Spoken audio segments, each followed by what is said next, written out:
consultez ce guide pour savoir comment retirer les manivelles.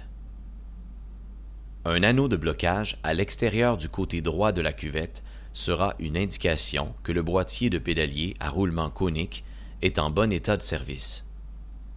Tournez-le dans le sens contraire des aiguilles d'une montre afin de débloquer la cuvette.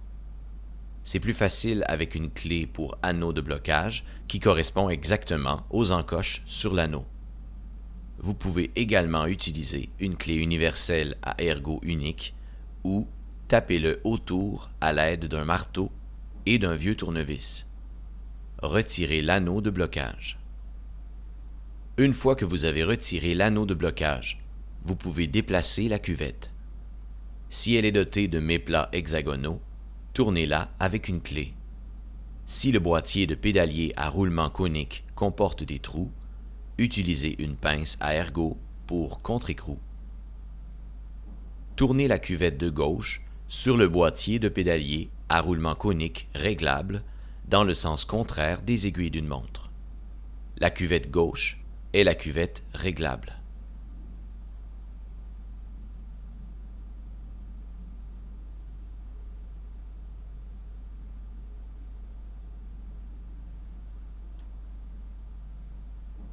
Retirez la cuvette de gauche et récoltez les billes du côté gauche.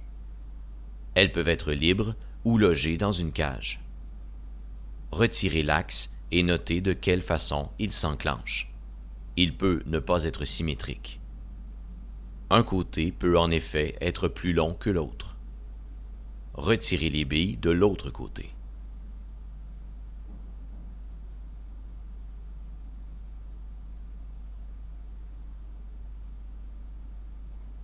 Sur la plupart des vélos, la cuvette fixe, celle de droite, est vissée sur un filetage de gauche.